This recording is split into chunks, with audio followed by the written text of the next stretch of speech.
This past year has caused a lot of disruption to the way that we work and also to the way that we learn. So whether it is in higher education or corporations, we've kind of uprooted the way that we learn and gain knowledge, and how do we actually communicate that knowledge to an audience, again, whether for our employees or our students.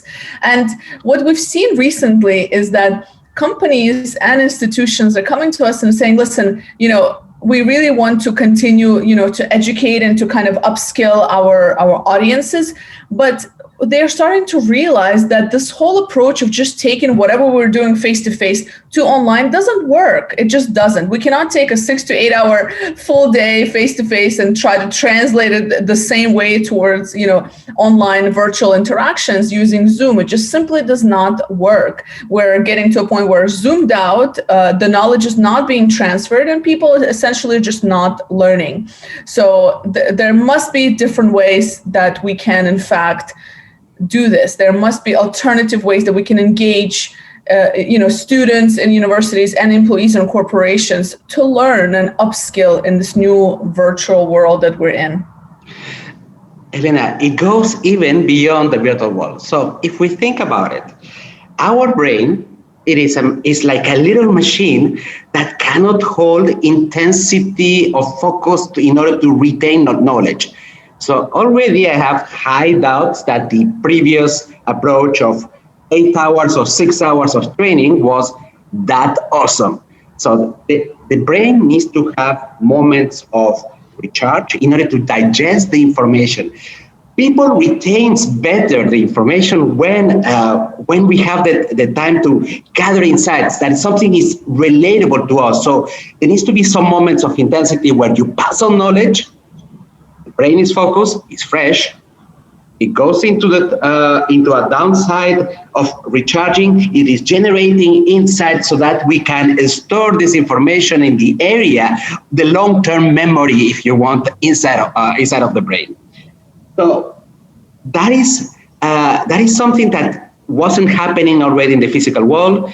Now, in the virtual world, a lot of corporations have started to understand that in Zoom, when you are in front of, you are in the virtual world, on top of that, on top of the focus that you need in order to acquire the knowledge, you need to be focused on all of these signals that we get from all of the elements that are surrounded in front of our screen. So we have the main presenter that we have to pay attention to the signals, and for the brain is even more difficult to read and process all these movements, voices, tones that the presenter is having, at the same time looking at the other faces, and at the same time being mindful that my image is broadcasted to 20 or 30 other people at the same time.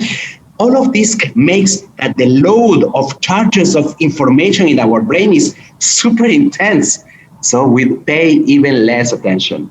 Now, the good things about the virtual world is that it has open a lot of opportunities. So instead of having these long hours of learnings, we have shorter hours of learning, and we can benefit, in fact, from the fact that technology offers us the possibility to reread something, to be prepared to before this virtual live session.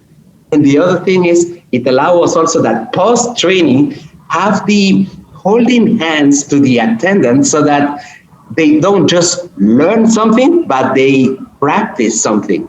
It's like having the possibility to give action, something that we didn't have before. You have the 2 days training, the 1 day training, and ciao, satisfaction survey, and see you later. We know that they learn, and we can assume that. But this time, in fact, corporations or higher education universities can pay for change of behaviors instead of paying for retention of just random knowledge that we erase. Think about, Elena, in our times when we were in university, we had an exam, we were just studying for that exam. 2 minutes after the exam, everything that we learned was gone.